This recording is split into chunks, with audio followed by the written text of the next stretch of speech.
ನಮಸ್ಕಾರ ವೀಕ್ಷಕರೇ, ಜ್ಞಾನದೇಗುಲ ಜಾಲತಾಣಕ್ಕೆ ಆಧಾರದ ಸ್ವಾಗತ.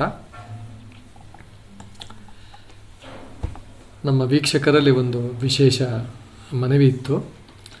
ಆ ಮನವಿಗೆ ಸ್ಪಂದಿಸುತ್ತಾ ಈ ಪ್ರತಿದಿನದ ಪಂಚಾಂಗ ಅಥವಾ ಪ್ರತಿದಿನದ ಒಂದು ವಿವರಣೆ ಕೊಡಿ ಅಂತಕ್ಕಂಥ ಒಂದು ಇದಿತ್ತು. ಆ ಮನವಿ ಮೇರೆಗೆ ಇಂದಿನಿಂದ ಆ ದಿವಸದ ಏನು ಅಲ್ಲ ವಿಶೇಷತೆ ಏನು ಅಂತಕ್ಕಂಥದ್ದನ್ನು ಹೇಳೋಣ ಅಂತಕ್ಕಂಥದ್ದು ಇಂದಿನಿಂದ ಪ್ರಾರಂಭ ಮಾಡಿದ್ದೇವೆ. ಇಂದು ಗ್ರೆಗೋರಿಯನ್ ಕ್ಯಾಲೆಂಡರ್ ಪ್ರಕಾರ 21 ಮಾರ್ಚ್ 2026 ಇಂಗ್ಲೀಷ್ ಕ್ಯಾಲೆಂಡರ್ ಪ್ರಕಾರ. ಇದು ನಮ್ಮ ಚಾಂದ್ರಮಾನದ ಪ್ರಕಾರ ಚೈತ್ರ ಮಾಸ, ಶುಕ್ಲ ಪಕ್ಷ, ಹೊಸ ಚಂದ್ರನ ನಂತರ ಬೆಳೆಯುವ ಹಂತ. ಅಂದರೆ ಹೊಸದಾಗಿ ಪಾಡ್ಯ, ಬೆದಿಗೆ, ತದಿಗೆ ಅಂತಕ್ಕಂಥದ್ದು ಮೂರನೇ ಹಂತ. ಇದು ಮೂರನೇ ದಿವಸ. ಇದು ಒಂದು ರೀತಿಯ ವೃದ್ಧಿ, ಶುಭ ಆರಂಭ ಮತ್ತು ಶುದ್ಧತೆಯ ಸಂಕೇತ ಅಂತ ಹೇಳ್ಬೋದು. ದಿನಾಂಕ ಮತ್ತು ಕಾಲಮಾನದ ವಿವರ ಈ ರೀತಿ ಇದೆ. ಇನ್ನು ಯುಗ ಮತ್ತು ಕಾಲಚಕ್ರದ ಒಂದು ನೋಡೋದಾದರೆ, ನಾವು ಈಗ ಕಲಿಯುಗದಲ್ಲಿದ್ದೇವೆ.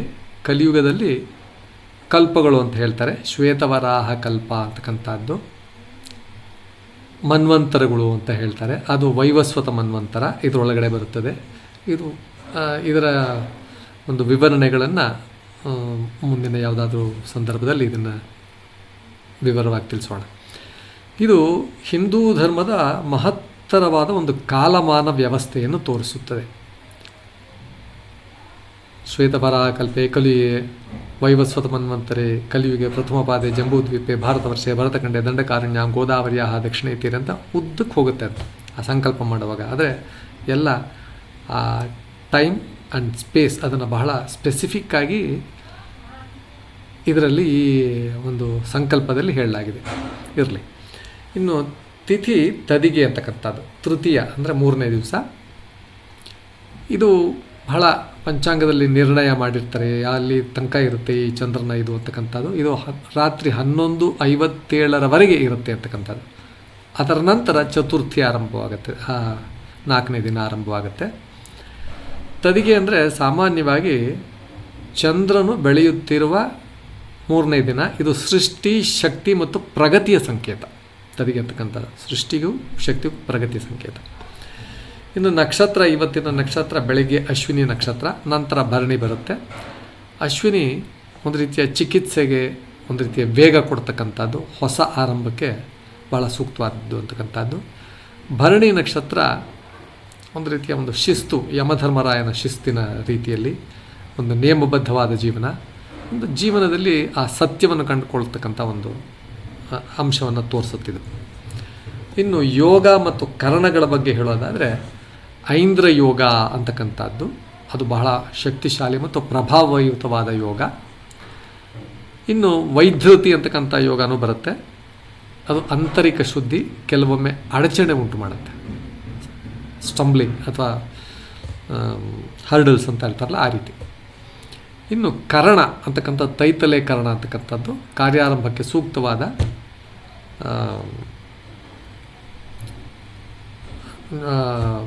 ಟೈಮ್ ಅಥವಾ ವೇಳೆ ಅಂತ ಹೇಳ್ಬೋದು.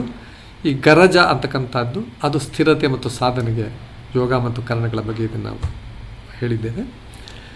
ಅಶುಭ ಕಾಲಗಳು, ರಾಹುಕಾಲ, ಯಮಗಂಡ ಕಾಲ, ಗುಣಿಗ ಕಾಲ ಅಂತಕ್ಕಂಥದ್ದು 3 ಕಾಲಗಳಿದೆಯಲ್ಲ, ಪ್ರತಿ ದಿವಸ ಸಾಧಾರಣವಾಗಿ ಒಂದೇ ಸಮಯದಲ್ಲಿ 9ರಿಂದ 10 ತನಕ ರಾಹುಕಾಲ, ಯಮಗಂಡ ಕಾಲ 1:30ರಿಂದ 3 ಗಂಟೆ ಕಾಲ, ಗುಳಿಗ ಕಾಲ 6ರಿಂದ 7 ರಾತ್ರಿ.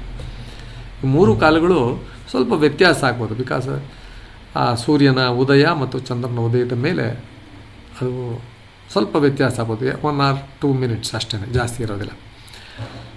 ಈ ಸಮಯಗಳಲ್ಲಿ ರಾಹುಕಾಲ, ಯಮಗಂಡ ಕಾಲ ಮತ್ತು ಗುಳಿಗ ಕಾಲದಲ್ಲಿ ಹೊಸ ಕೆಲಸ ಪ್ರಾರಂಭ ಮಾಡುವುದು ಸಾಧ್ಯವಾದಷ್ಟು ಮಟ್ಟಿಗೆ ಅದನ್ನು ತಪ್ಪಿಸಬೇಕು ಅಂತ ಅಷ್ಟೇ, ಇನ್ನೇನಿಲ್ಲ.